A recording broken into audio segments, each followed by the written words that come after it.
Minister Shikli, thank you for hosting this conference. And all of you, distinguished guests who have come here. I want to start with two words. Thank you. Thank you for coming to Jerusalem. Thank you for standing with Israel. Thank you for standing with the Jewish people. Thank you for standing with the forces of civilization against the forces of barbarism.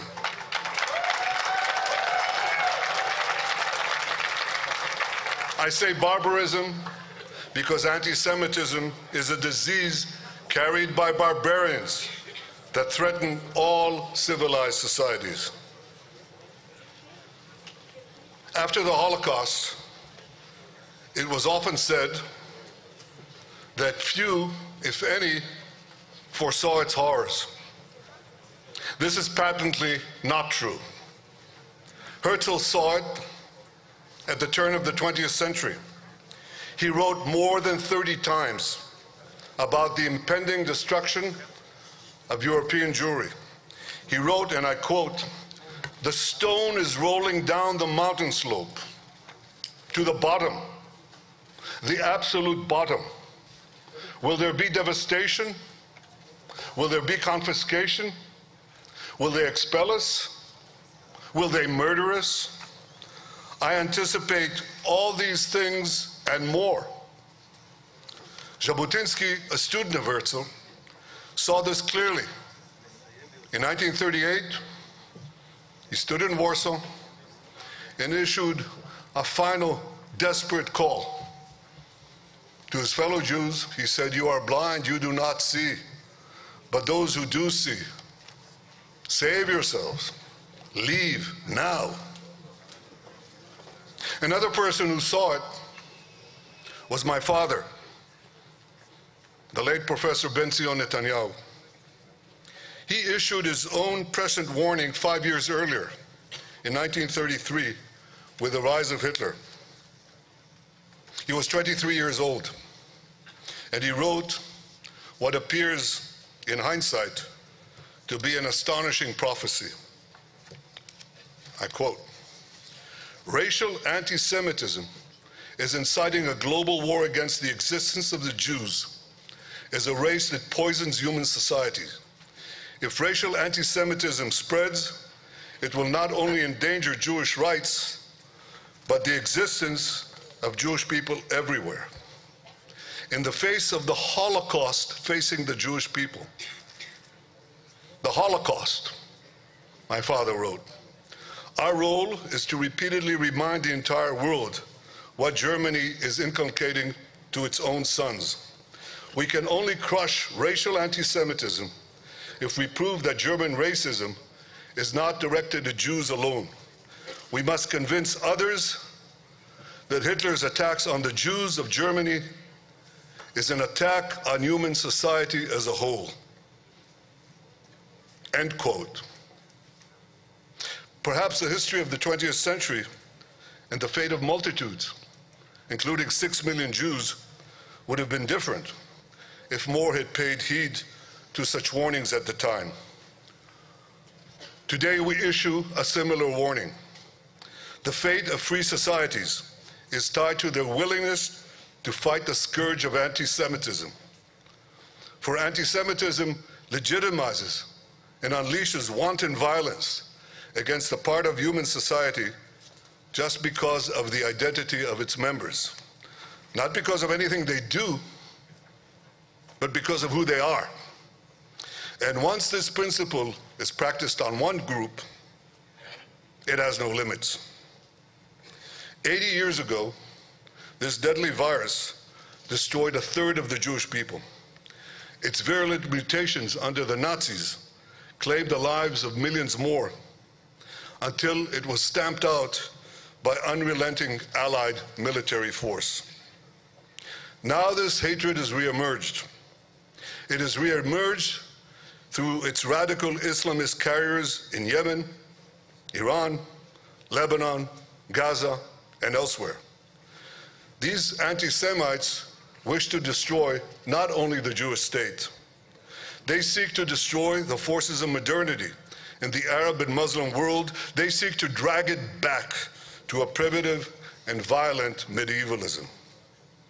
Nowhere was this fanaticism better demonstrated than on October 7th.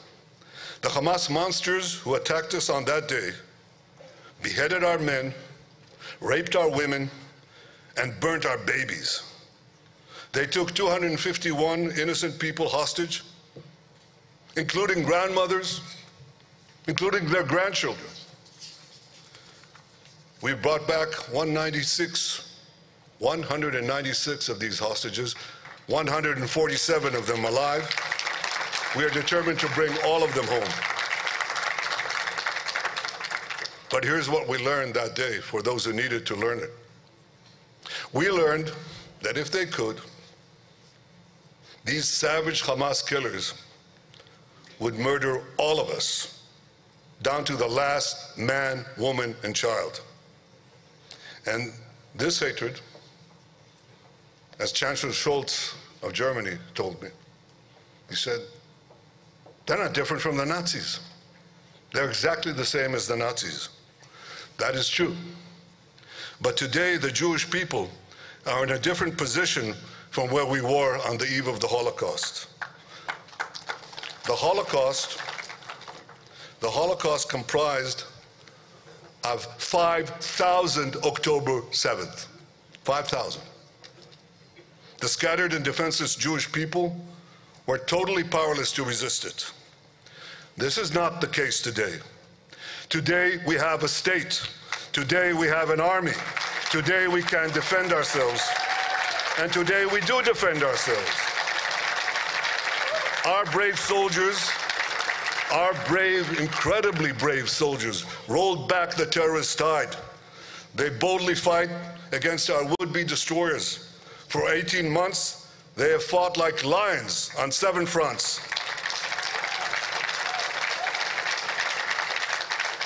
On October 7th, we were surprised. We had a terrible, terrible massacre. And many believed that Israel was on the verge of extinction. Nasrallah put it very clearly. He said the Jewish state, the Jewish army, that's no more than a spider's web, and it could be easily swept aside. Well, a year and a half later, Nasrallah is gone, Haniya is gone, Sinwar is gone, Def is gone, and Assad is gone. We have battered Hamas. We have brought Hezbollah to its knees. We destroyed the remnants of Syria's army. We hit the Houthis with the great help of our American allies. And we exposed Iran's vulnerability. We have changed, we are changing the face of the Middle East. We are giving it a new future. Yet as we win the war against the forces of anti-Semitism in the Middle East, the fires of anti-Semitism rage in the heart of Western civilization. They rage in Europe's capitals, in the Western press, in social media. They rage in America's elite universities. I went to one of them. I can't believe that in Boston, in Cambridge, in MIT where I went to school, in nearby Harvard, in Columbia in New York, and elsewhere, people are demonstrating with passion. These ignorant demonstrators. Who are they demonstrating for? For these murderers, these rapists, these mass killers. This is a reflection of a deep rot that has pervaded the intellectual hub of free societies. And this vilification of Israel, the Jewish people, and Western values has been propagated by a systemic alliance between the ultra-progressive left and radical Islam. It must be resolutely fought by civilized societies to safeguard their future.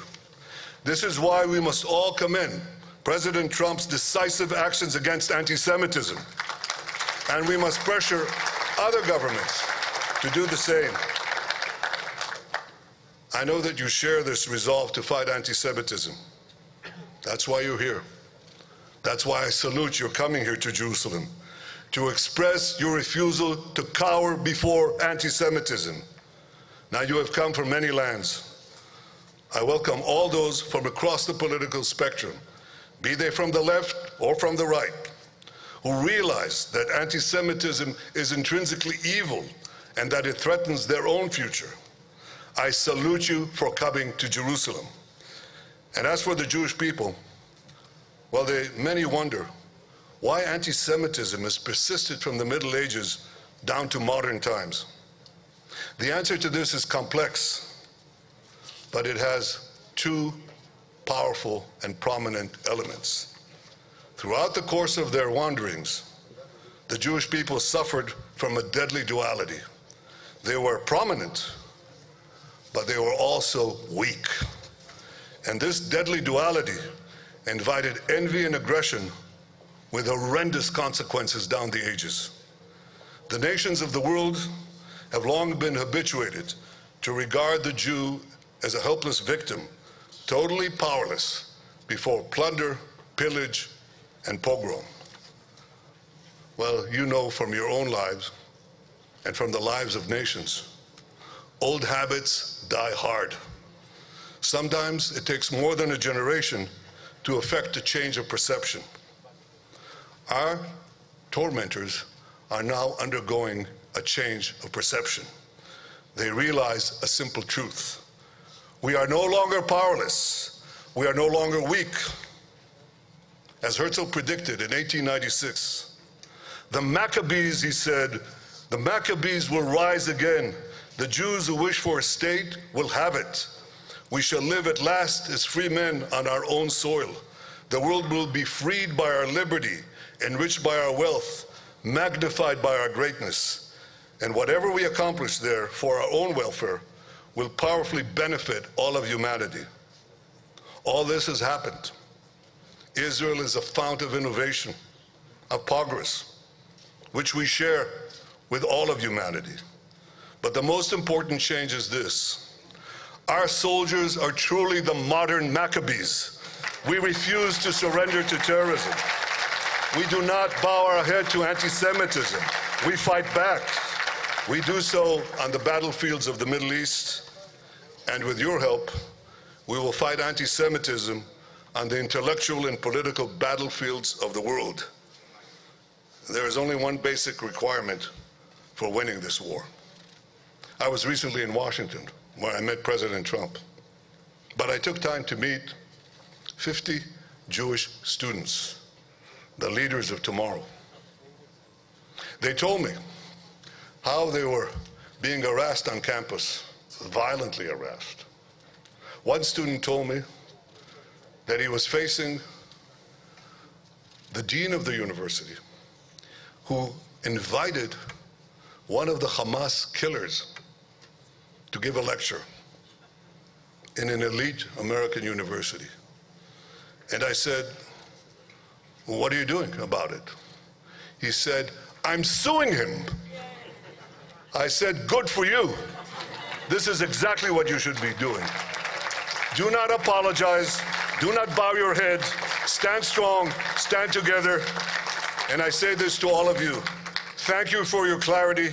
Thank you for your courage. God bless you all. God bless the Jewish people. And God bless the many friends of Israel here and around the world. Thank you.